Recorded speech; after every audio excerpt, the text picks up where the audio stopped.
Welcome everyone, good evening. The name of our panel here is Shades of Mana. We'll get into introductions here in just a moment.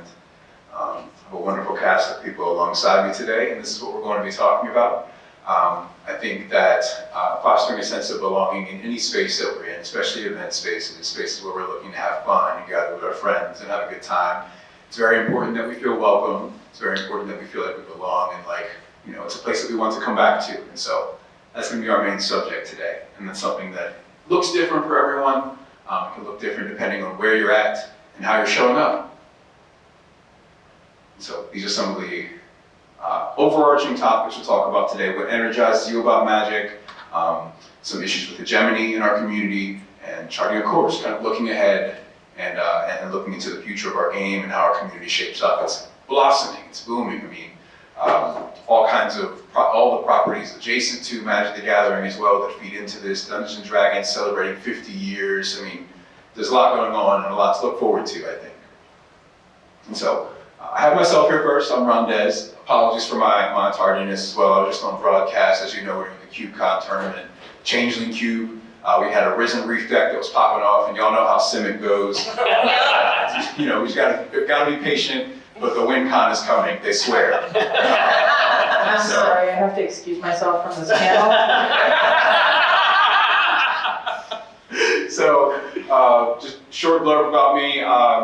If you're interested in some of the content that I make, it's also like comedy, sketch stuff alongside some of my other creative friends within our TTRPG and TCG community. Part of a group called The Collective. It's myself, Archmagus Azim, and Oathbreaker Carrie. We make a lot of stuff just in tabletop and TCG in general, type of content. My favorite card is Tazri, Beacon of Unity. Love this card, love the party mechanic, even though it is awful. I'm gonna keep playing it, and I'm gonna enjoy all the wizards, rogues, and clerics and warriors that get printed. I have Seagate Restoration there just because it's got some cool flavor text on both sides.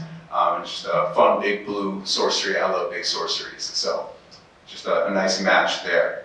And I'll allow my wonderful co-panelists to do their own introductions as well. We have Beth, Eliana. Hello, we really should have sat in order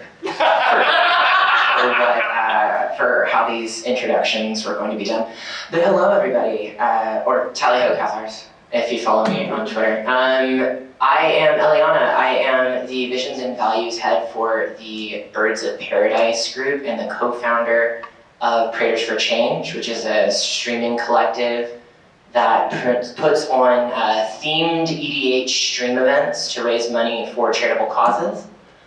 In addition to that, I just play a lot of Magic. I play Commander and Legacy and occasionally some other formats, but yeah, I love playing Magic. And my favorite card that I put here is Thalia, Guardian of Thraben. The reason is not only because I think it's a very well designed card, but also because of the kind of flavor behind the effect of each non-creature spell costing 1 extra holds back a whole crap load of unfair magic that these Simic mages and Izzet mages want to get into. But I think that that's really indicative of kind of what we were talking about here. There's just little individual tiny things that you can do. You can be the guardian standing there just with one simple act that holds back a ton of bullshit. So, am I allowed to curse this thing? I'm gonna anyway. I just wanted to check and make sure that that was cool with everybody. But yeah, I'm Al. Lovely to be here. Lovely to see all of you guys here. Thank you, Al. Next we have Beth. Hey guys, my name is Beth. Sorry. I was just going into it. I go online by Queen of Cardboard. I am a charity streamer. I'm also the founder of the Community of Cardboard, which is an organization that collects large donations from game stores and other entities in the community, and then helps smaller charities parse those out to people like you. We also host the Sheldon Menery Commander stream, which last year raised over $50,000 for cancer research. And I'm a member of Birds of Paradise as well. And as for bullshit, my favorite card is Jodo the Unifier. And I will not be taking questions. Just get out of here. Leave your house. No, I love a good and powerful wizard. So thank you, Beth. You're welcome. All right. Thank you. And Evan. Speaking of powerful wizards, no. otherwise known as Darkpactcosplay on the internet, Chicago-based but Wisconsin-raised cosplayer, professional cosplayer. I design props, costumes, not only stuff within MTG, but these days Wizards is typically taking up most of my time, so that's what's been coming out for the most part. I do MTG content as well too. I've been part of the Ambassador program. I focus on comedy, EDH, gameplay, and art design analysis as well too. Some of you may better know me from the Magic 30 cosplay that I did as Ashiok or Alish Norn. There will be another new cosplay coming up in Vegas as well too, so those might. I don't usually show my face in these things. It's like half my face half the time, so I have the iconic chin apparently. My favorite card is the one that Gavin Verdi designed for me, which is wild to say in a sentence. This was for Magic Con Chicago. He designed Keeper of Dark Packs. I love cards that draw cards and lose life, and you go all the way to the edge. It's like so black, it's so mono black, it's amazing. I love living on the edge, and that's one of the guiding principles of black that I stand by all the time. I can be found all over the internet, kind of advocating for LGBTQ and POC representation in games. I'm trying to incorporate like drag aspects within Magic the Gathering as well too, which Alish Norn is part of that. There will be other cosplays to come in the future of that as well too. But yeah, that's me. Thank you so much, Evan. Of course. You mentioned Magic Con Chicago. That was actually the last time I found myself in the Midwest was for Magic Con Chicago. So happy to be up this way for CubeCon. As you could all see, something that we all had in common here was our interest in, again, creating welcoming spaces for everyone, where we can all feel comfortable and safe and be our truly authentic selves. I did just want to plug one quick thing, just because this just happened last week. Published a book. Officially published editor. Thank you. I work for an event design company called Storycraft Lab, and we published a book in partnership with the Google XI community. This is 3 years of research on talking to event designers from around the world about how they foster a sense of belonging in their event spaces and what that looks like for them. And so it's a collection of that research that we did with the Google Experience Institute, and again, leans into what we're talking about today and some of the challenges that we might face in doing that work, or even if you're not working, if you're just showing up and trying to have a good time, and trying to have some fun. So I would like to kick things off with this question: what is it like to navigate hegemony in Western gaming communities? I emphasize Western gaming communities here because I don't think it would be fair for us to speak for the whole world, right? We're mostly attending events that are in the US, maybe events in Europe, so it would not be fair for us to speak for everyone's experience. I also think that's something important for us to define here, maybe get onto some shared understanding with, is what is hegemony? What does it look like in our gaming communities? Does anyone want to take that question first?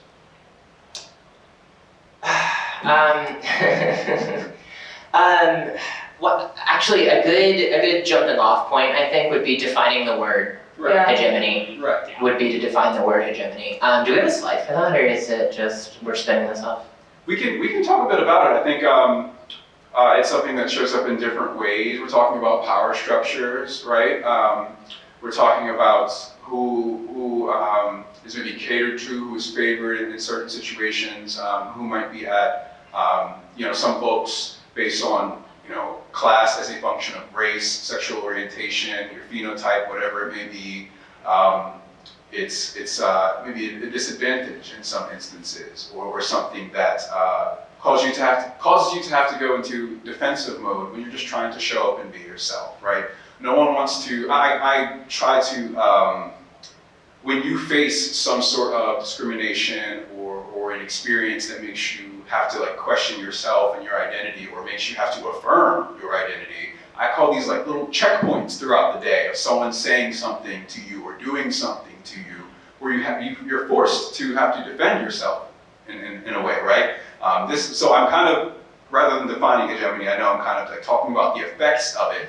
But it's something that's very complicated, and again, when we're talking about systems, we need to lean away from talking about individuals. We're talking about how all of these things, these issues, together create unsafe, unwelcoming spaces where people feel othered. So I hope that was a clear answer. I think that we have a moment at the end to chat it up and have a bit of a discussion about that some more. But I hope, was that succinct? Well, I'm just gonna be the dumb one and say I don't know what the word means. Well, I was thinking, I think that it is probably apt to say that there are people possibly in the audience who might not know what it meant. So that was why I was saying maybe we should just real quick give a definition of what it is so that we can really frame this conversation in a way that's like approachable for everybody. That's right, that's right. So I suppose in short, hegemony is an arrangement of systems that provides advantages for some and disadvantages for others for one reason or another. And you can see on the slide that we have here how we've highlighted a few things in these spaces specifically that kind of contribute to that. Like, for example, the first one we have Eurocentrism and fantasy, which, we've started to get away from that a little bit with some of the more recent sets that have come out in previous years. Because before we would visit the settings that were not based in Europe, but sometimes they could look a little caricature-y, and I think that there's been a concerted effort to move away from that, and there's been some pushback from some parties involved in that, but I've heard far more people having a lot of appreciation for that. And like Rondez said, a lot of people don't even realize that they are working within or contributing to the establishment of those systems, but even the simple act of seeing something that isn't within that system, like those Eurocentric things being eschewed and like showing other forms of other things you wouldn't typically see in Western fantasy, showing those things in that setting forces those people to confront that, because then you have to think about, oh, well, I'm not used to seeing that, so it feels like I'm not being catered to. So it's like seeing with the makeup off, as it were. For sure. Yeah, even with the expansion of going into sets that have been more researched and have more cultural understanding of the places that they're trying to emulate, like the Ixalan set and the Lord of the Rings set, including more white and brown folks within that set. I have been noticing, even from a story point standpoint, of where the focus lens is. It's always from the visitors going to these places and never on the individuals that are in these beautiful, wonderful places based on Mesoamerica or the West for Outlaws of Thunder Junction. And I think it's, No, go right ahead. I think it's worth saying that while there are clear and currently active pushes to break away from those structures and welcome other viewpoints in, there is still, like Evan pointed out, it's from the outsider looking in perspective, and a lot of sometimes it can be a little surface level, but those efforts are in place, which is cool to see. So we were just talking about this before the panel actually started, about how far the gaming space, like Magic and game stores and the TTRPG space and all of that has come since I first started playing when I was much younger. It is so much more welcoming now, but there's still a lot to do. That's right. And so Evan touched on it briefly about how a lot of our sets in Magic in particular, just because of the way the stories play out, is it's often about the visitors to a plane, right? Mm-hmm. As we're talking about Eurocentrism, we need to also bring up issues of colonialism and what that might look like and how it turns up in our make pretend fun fantasy games. These are very real things and very real themes that some of these events pull from.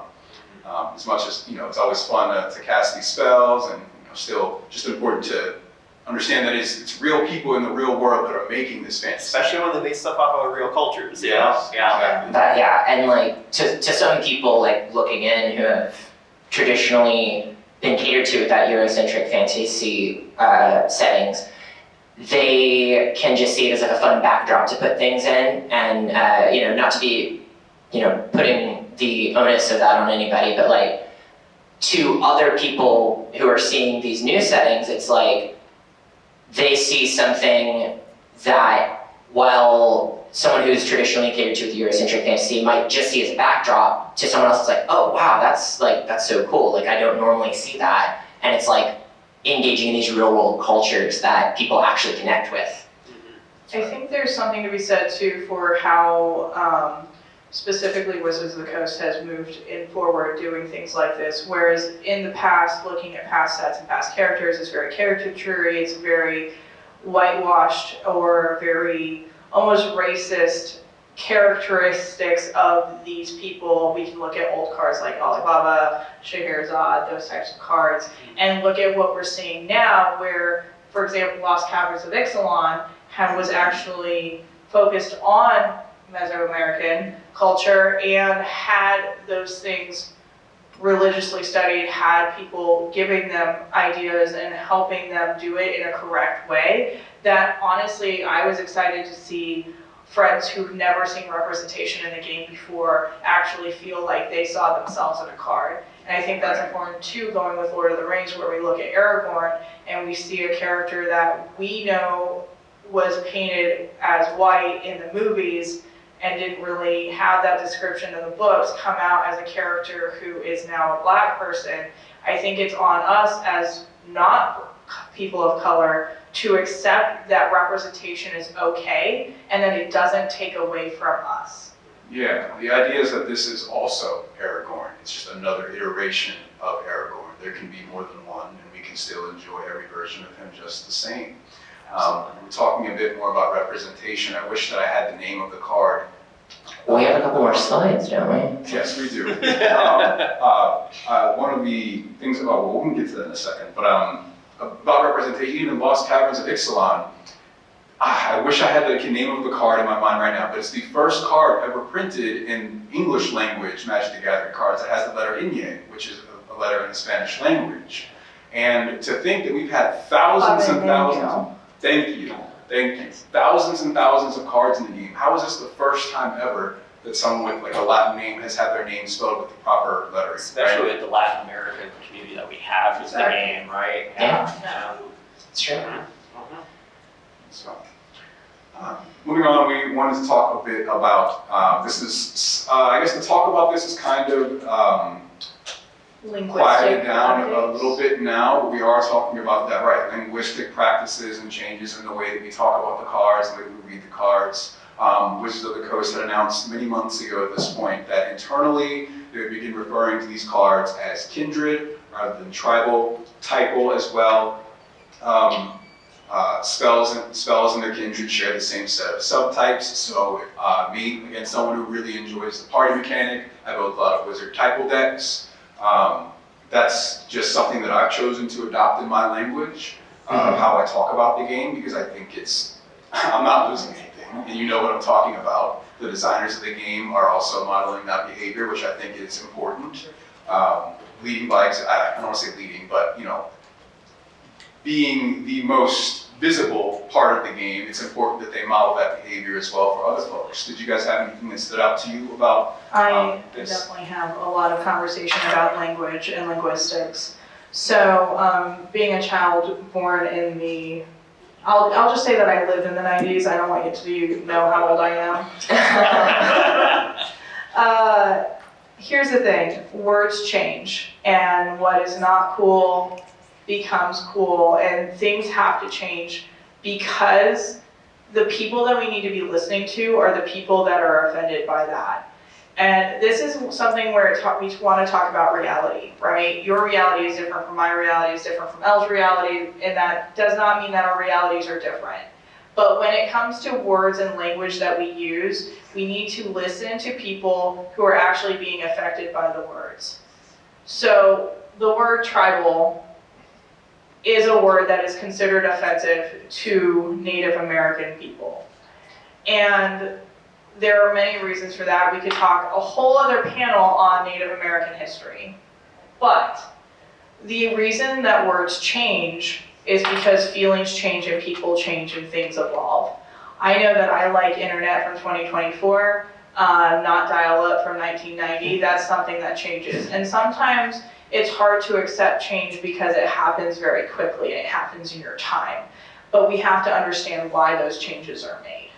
I think something that both of you guys touched on that's important to like kind of hone in on is that the kindred change occurred not because of like universal outcry or like this offends everybody type thing. It's because it offended some people, and it's not like a universal acceptance that like this entire group of people is saying this is not the right word to use. It's because some people were saying that. And honestly, like Rondez said, it doesn't, like, everyone still knows what you're talking about. Everyone knows, you know, what it's meant to refer to. So if you can, you know, pay that extra one real quick for me, and just, that is paying the one right there. That is being the slight little change to make someone else feel more welcome in our space, to, like, deconstruct that hegemony, to, like, be that little bit of change. It's just using a slightly different word. And I know some people are very attached to like the words they used when, you know, they first got into the game, but like Beth said, language changes, stuff changes. Language is an evolving thing. It definitely does.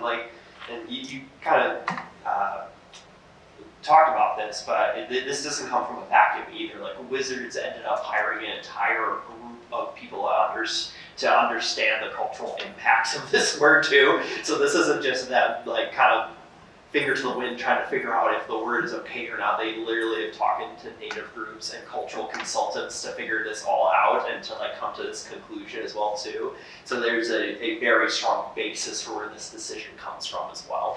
That's right. And going back to the brief moment where we had talked about colonialism, this is just one of the ways that it confuses our language and erases the experience of people or minimizes it, trivializing things that are important to other cultures. And so that's a bit about why this matters. So that's just something important that we wanted to highlight. One of the many things that have come up in the last year that had sparked a lot of outcry and confusion. I also think something that's important is, as we're trying to understand these very complex issues and discussions, it's okay to not fully understand something. I think that having that openness and curiosity to learn and to just like, you know, you don't really have to 100% immerse yourself in someone's experience. You just need to understand it when they share it with you. Just like try to accept it, right? Yeah. And So much like empathy. Thank you. Empathy. Yes. Empathy-based work is what this is. Mm-hmm. Well, and I think too, like Elle said something that if it doesn't hurt you to change, then the change should be made if it helps someone not be hurt. Yeah, it's literally just upside. Positive EV. That's right. That's right. So that was a bit about Kindred. We've got some other things we wanted to share today. We will touch on some recent happenings within the EDH community, specifically competitive EDH. I think Can't wait to talk about yes, this. I think that it would be a big miss to not bring up things about the committee and such, but a bit more about diversity in art and artists. Some of the beautiful cards that have come out recently, lots of Lord of the Rings and Lost Caverns of Ixalan examples on these slides here. These are just some of our favorite cards that have come out recently, featuring more queer folks, interracial relationships. We've got lots and lots of wonderful, wonderful art. I, for one, love the Black Elves. Just gonna say it. Love seeing Teferi and his whole family. Aragorn, really, really cool representation. Excuse me, I can't read. Legolas. Yeah, Legolas. Awesome representation of Legolas. Wish the card was a bit better because I would have used it. Well, his quick reflexes are very good, so don't worry about it. Awesome. And I'd like to present a question to you guys in the audience. How many of you had somebody or a character or something that you looked up to either now or growing up because it reminded you or put something that you saw in yourself? Just by a show of hands. Yeah, show of hands. Like, I feel like everyone that has engaged with media should feel that way. Mm-hmm. And most people do feel that way, but a lot of times, people that, I'm probably stepping over your point, I'm sorry. Most of the time, especially in popular media, and you know, as we're touching on here, with the diversity in art and artists, it's improving, but most of the time, especially in popular media, there is kind of a universal template for these types of characters that are meant to be relatable, and it doesn't look like everybody, and it can't look like everybody, and that's why it's important to have art and artists depicting these characters that are universally beloved in ways that they haven't in the past traditionally been depicted, so that other people can see themselves in them, because that can make all the difference. That's right. And as we're looking at the art here too, the art itself is wonderful, seeing the diversity of the depictions of these characters, but it's also who's doing the art. I get a little bit frustrated as a black gamer when I'm playing games and I get two hairstyles, bald and afro, right? Or the Killmonger cut. Like, can we get a little, can we get some more artists in there, some hairstylists, just consult them for a little bit, like talk to them about their work. Use Google, the images are free, you know what I mean? Just a bit more variety is all I'm asking for. But this is, when that's done right, we're seeing really awesome representation in terms of who's doing the art and what the art looks like. And it's just exciting to be able to see yourself in your fantasy game sometimes.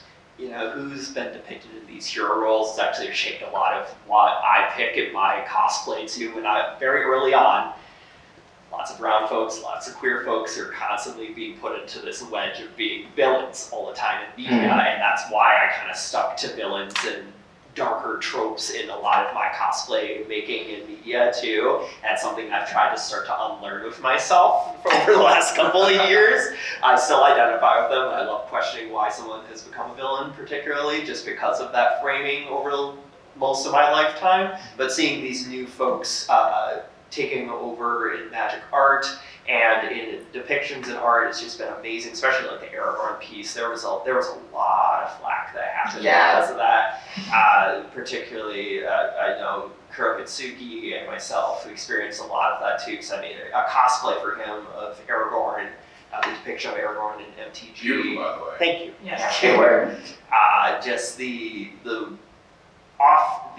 implicit and the explicit comments that are just completely and utterly racist just happened, and they continue to happen with these sort of pieces. So I think it's just something that needs to continue to keep coming in the game in order for us to get past that hurdle of seeing black and brown folks on our cards. I think and it's queer folks too, yeah. Absolutely, and I think it's worth noting that all those people who are bitching about Aragorn probably didn't read the books anyway, because he's described as dark of skin and hair. I'm just saying. And the fun part is, it's fantasy. We just make this shit up as we go along. It's all amazing. Aragorn's gonna be white again tomorrow, I'm sure. Like, it's fine, But it's made up stuff that has a real world impact on the way That's people right. see things and can see themselves. That's right. And so one of the things that we wanted to talk about here was navigating and challenging player interactions that exist beyond the game's rules. We talked a little bit about issues with the Aragorn cosplay, not with the cosplay, issues with people's reactions to the cosplays. I think it's important to phrase this way because, when something happens to someone, you'll say, oh, that happened to them because they're queer. Oh, that happened to them because they're black. That happened to them because X, Y. No, that happened to them, this negative interaction, this experience of discrimination happened to them because someone was bigoted towards them for being X, Y, and Z. It's not the fault of that person for having that trait. That's why I phrased it that way. And so I do want to, if anyone is feeling in the moment comfortable maybe sharing an experience that they might have had, to give a specific example, feel free to do so. But it is, these are things that show up when we're trying to just come to the store and play our silly card game. People say something or do something that makes us feel uncomfortable and it makes us feel like we shouldn't be there. Again, the idea is fostering a sense of belonging. Well, and I want to focus on something because this seems to happen in our community a lot. And I want to say, like, you and our audience, if you're here, you're not the people that we're worried about. You're the people that we're excited that you're going to be helping us put this out. Things happen online and in person and in any community where, especially in the country right now, we're seeing lots of hate, lots of scare tactics, lots of bigotry, lots of very divisive topics. And it's how do you hold a community together and make space for those people who are getting hit the most? Mm-hmm. And one of those things is that I've noticed when things happen. For example, I'm going to skip the CEDH RC stuff and head into the RC disbanding. When things get emotional, people forget that there's people on the other side of their computer. And when you don't know how to deal with your heavy emotions, it's easy to get on your keyboard and clickety-clackety away and send it and forget about it like it's your own personal diary. And that has been a problem that has gotten worse and worse as time goes on, especially on Twitter. That's not really moderated at all anymore. You can say whatever you want. And what I want to point out is that when we talk about community, community does not necessarily mean every single person who plays Magic. You cannot go out into the Gamehole Con downstairs and start screaming all of your beliefs and expect every single person to agree with you and get along. That's right. So how do you affect change? And what I like to tell people is the best way is to affect change through ripples. You affect the 5 people in your circle. They affect the 5 people in theirs. So by being the best example of what you would want to be treated like and what you want other people to be treated like is how you affect the change. When we engage with people who are in big emotions because they hurt our friends' feelings and we did this, what we're actually doing is giving them an opening to those 5 people, because then they can get to those people and comment to them and not maybe change them but hurt them.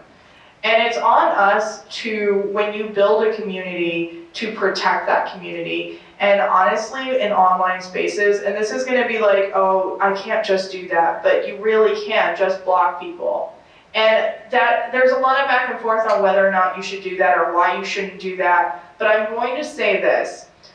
I know that I can take it. I know that Elle can take it. I know that you can take it. Rondez, I assume you can take it because we're all sitting there. But what I know is, 1, I shouldn't have to. Yep. And 2, maybe I could take it.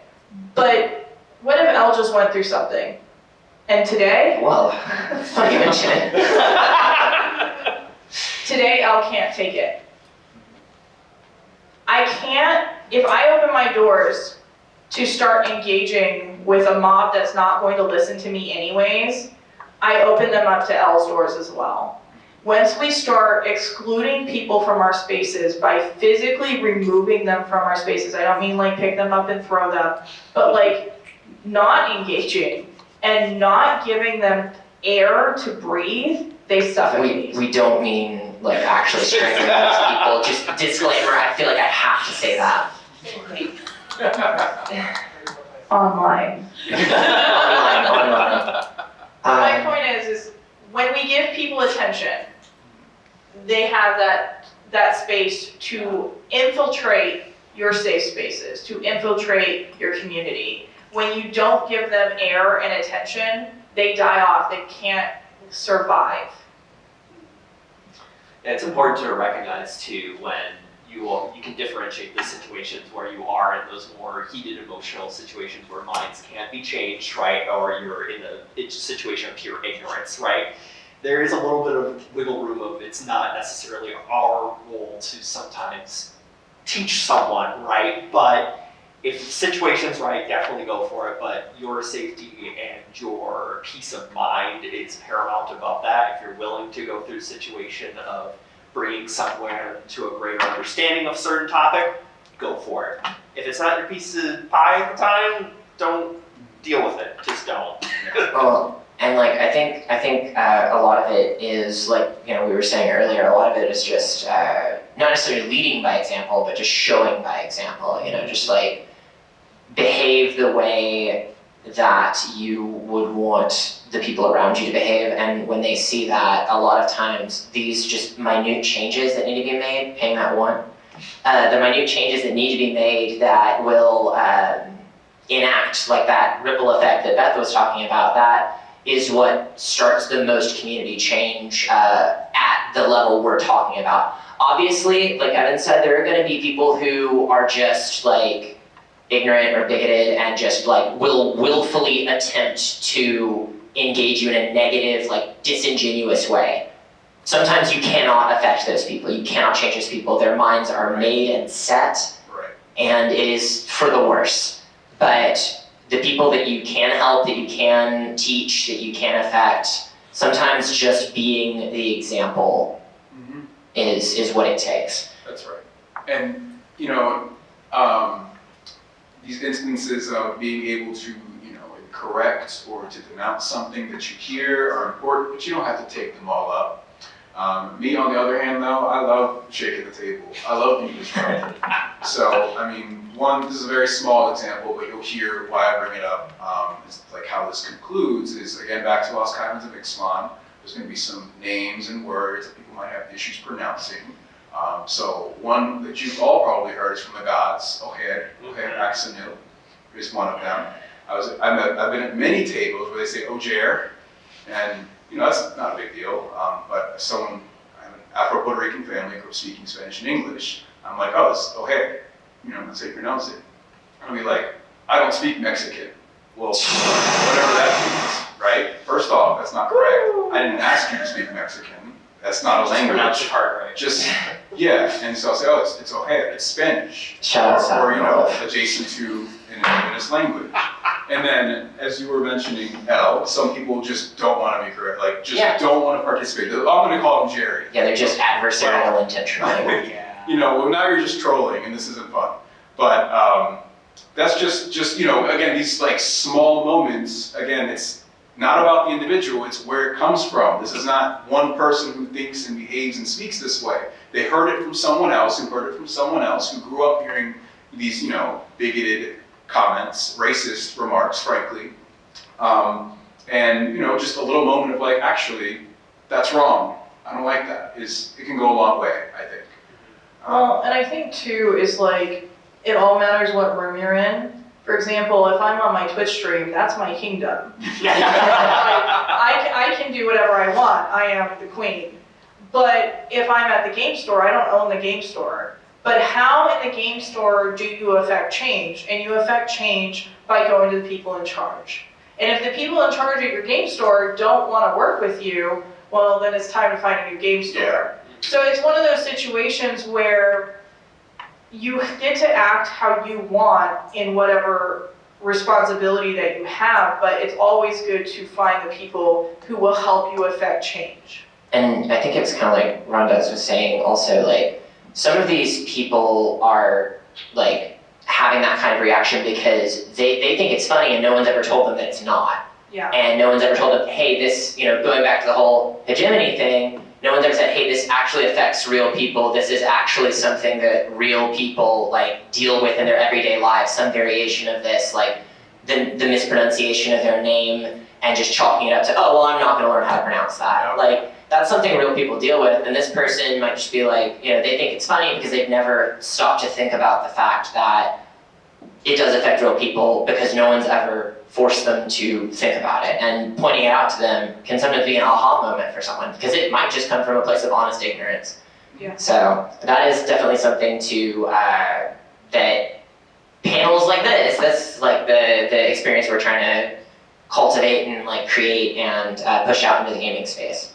Well, and understand that your mental health matters too. So it is hard to have tough conversations, and you can choose not to have that conversation. You can choose to cut someone off rather than have a conversation for what's best for you. But you can also, in times, learn how to have a conversation that might have hard moments in it that changes a whole relationship for the better. A great way that I avoid a lot of these awkward interactions where you're obviously mid-game is just, I like walking into space. Visibility is very important, right? Yes. I dress visibly queer, I wear buttons with my pronouns, I introduce with my pronouns, I say, hey, I'm playing my kindred deck as I sit down, and that's really great ways to filter out the muck. Because if you get that initial reaction, you can make that choice right then and there as you're about to sit down at that table. Am I going to deal with this? Am I not going to deal with this It's today? the vibe check. Yeah. It separates a lot of because there's willful ignorance and then there's honest ignorance, Yeah. and it separates that out really easily. I actually have a really great vibe check when I go to events and I'm a guest. I bring friendship bracelets and they all say queen on them. And when you're giving a bracelet that says queen to a big cis white man, he's going to have one of three responses. One is, what the hell? Two is, great, I'm going to give that to my kid. Or three, they get so gleeful and you see a change that they never thought they would see. That's my favorite. Those are my friends for the rest of the con. But it's a little thing like a friendship bracelet that you have an in with someone that you might not have had before. Because I can tell you that all three of them in these situations, it definitely never happened before, would have responded and reacted the same way and treated me the same way before that vibe check. And so they all have similar experiences, they're all the same person, but one of them, I have a chance in that game, in that moment, to get them to see that I'm a person and that I have an experience that is different from theirs. And it's not about, in one game of Magic, trying to change someone's entire upbringing. It's about opening that door to saying, oh, that person was really cool and I like this bracelet. And getting that curiosity sparked so that then when they have another conversation or someone says, hey, this is my kindred deck, that they accept that instead of being like, ugh, kindred. Right. We're just trying to make peace.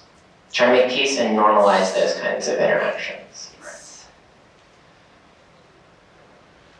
And so I think now may be a good moment for us to talk a little bit about, we hadn't talked much about the issues that were surfacing recently within our commander communities. As we know, I want to speak to the most recent one first in terms of the rules committee, experiencing a really large influx of threats against their lives, their well-being, to them and their loved ones. This is really shameful, really embarrassing stuff. And I'm probably not talking to too many of the actual perpetrators in this room, but I think it's always worth pointing out that that's unacceptable. It's really, really embarrassing. And, we talk about people wanting to feel like they belong. Threats against their lives and their safety is not how you do that. It's good to call these things out as they happen. But again, I understand that not many of the perpetrators will be in this room with us at the moment, so we can move on from that. I'm pretty sure we're on the same page of that. I will say, one of the things that Al and I were talking about before we came in was that how the online communities changed and how the Magic community is actually different. And I think one of the reasons why these situations hit us harder is because we have hope. And hope is not a bad thing, but I have been online since dial-up, and it's not a great place out there. And before I came into the Magic online community, I only experienced bad experiences being a woman.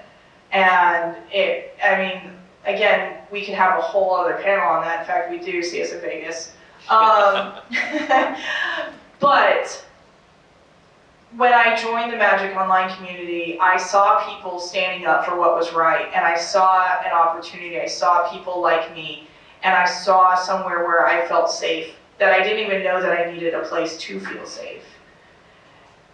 And so when things happen, like what happened to the RC, it's enraging because we expect better. Yeah, absolutely. I technically have also been online since dial-up, but I was not online a lot. I have been playing Magic since OG Mirrodin though, and how toxic and evil the first game store I regularly went to was versus like my local game store now is like a world of difference. I probably, if the game store that I first started going to when I first got into Magic had been like the one that I go to now, I probably wouldn't have ever stopped playing because I took a long break at one point. And I mean, we've come a long way. We certainly have. We've shown some of the different diversities that we've seen. We've shown some of the different initiatives that have been in place. There are groups like the ones, there are panels like this occurring at multiple events.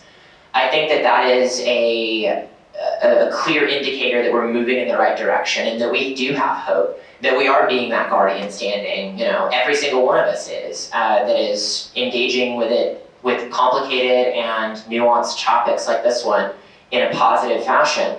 But we still do have a lot of work to do, and it just takes, time and patience and doing it. And that's what I would say about that.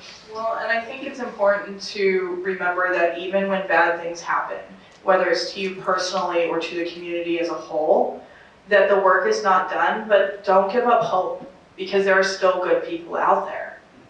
Yeah, that's the one thing I anchor onto all the time, even when these terrible things do happen. I do remember the amazing people that go to these conventions, that play this game, that make this content.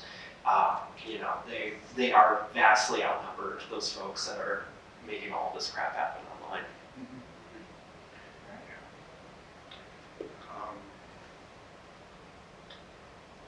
What about sponsorship and partnership, Rondez?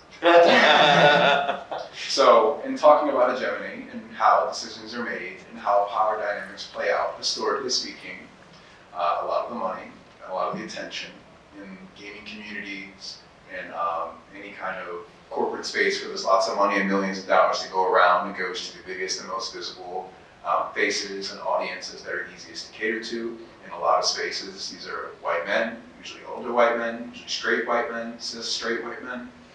I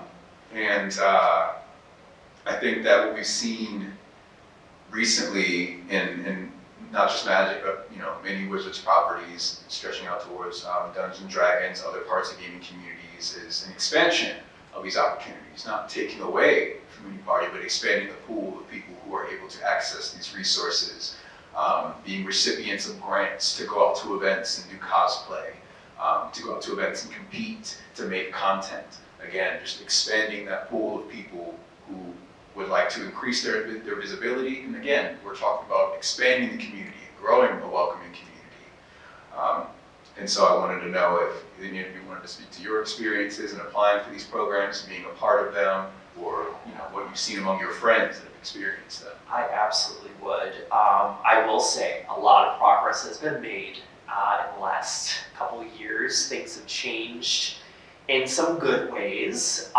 There's been some reversion back since, I'm not going to get into specifics here, but there was an emphasis for a while on getting some really diverse folks, not necessarily talking about backgrounds, but content creation, kind of size of their channel. They've been kind of focusing on that. They started focusing on that, and then there was a reversion probably earlier in this year where you may have noticed that there were some larger outside streamers that are just being thrown immense amounts of product, and oftentimes they had nothing to do with the game prior to this. And so then Or since white. Or since then. Yeah. So the biggest takeaway with that is that it was very clear, because it kind of come back a little bit from that. They still incorporate some of those elements, but they're looking for the proper interaction with fans and the community, right? So the way that we counteract this, I guess, in a way, is interacting with the folks that represent the diversity in the brand and the community that you want to see elevated up. Share their stuff, like their stuff, interact with their stuff. That changes that a lot, and especially if there's links to buy product, go through their links or whatever. I've got a bonfire, if anyone wants a t-shirt. Yeah. Well, and I think too, the way that we can do this in our community is by working together. And I want to just mathematically, when you add to your community, if your community is a pie, and 75% of your pie is white, I don't know if I'm going to use, if they're white. And then vanilla. That's a pie flavor, right? Yeah. And then you add in 25% more people that are not white. Your pie just gets bigger, and we all love more pie. Pie's great.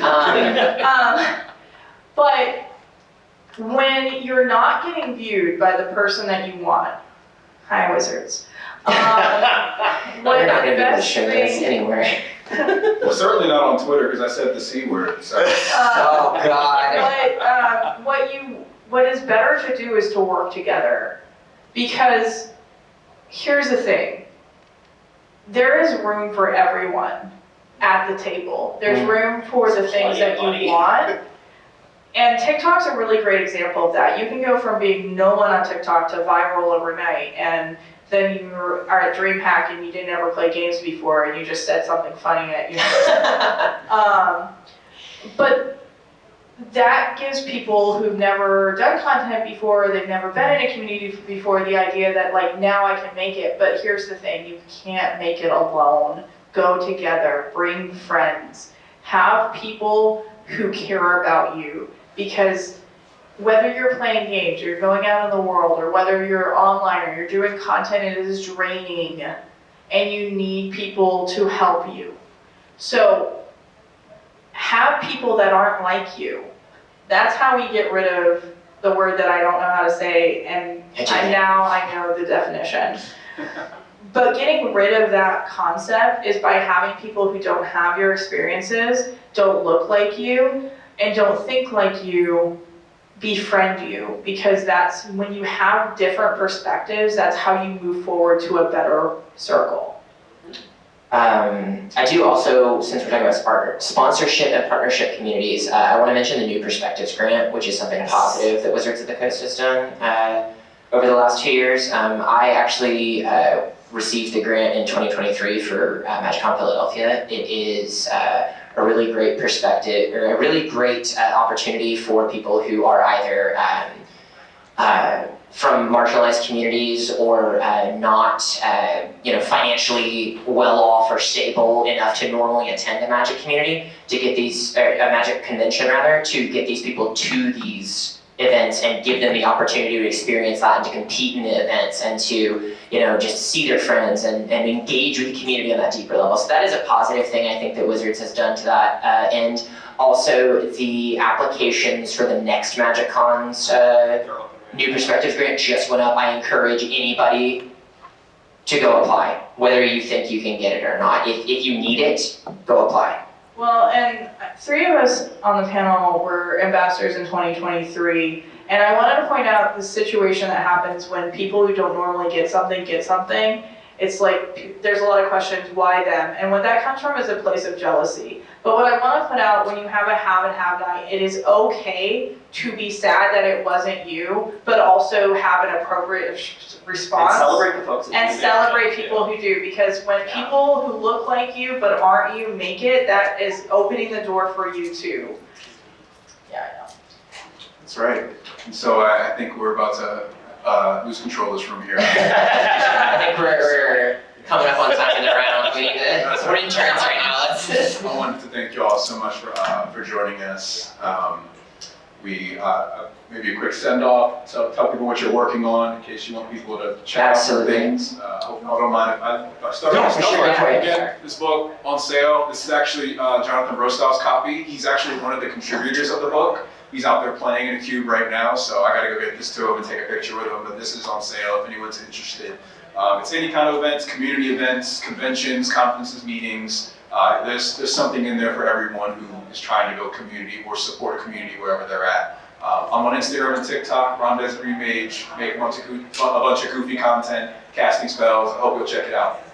Yeah, darkpactcosplay, you'll see me next in Las Vegas with my newest sponsored cosplay there. I will be an official cosplay guest at MagicCon Las Vegas. You can find me anywhere on the internet as darkpactcosplay, making all sorts of fun content.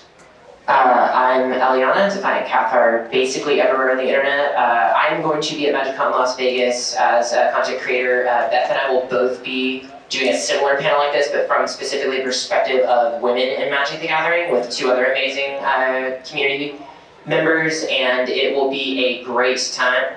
3 other amazing community members. Wow, I didn't know there were 5 of us, wow. I will also be at Eternal Weekend competing in that, and so if you want to play, if you want to throw down, let's go. But I'll also be cosplaying at Vegas And find me at defiantcathar on Twitter, unfortunately.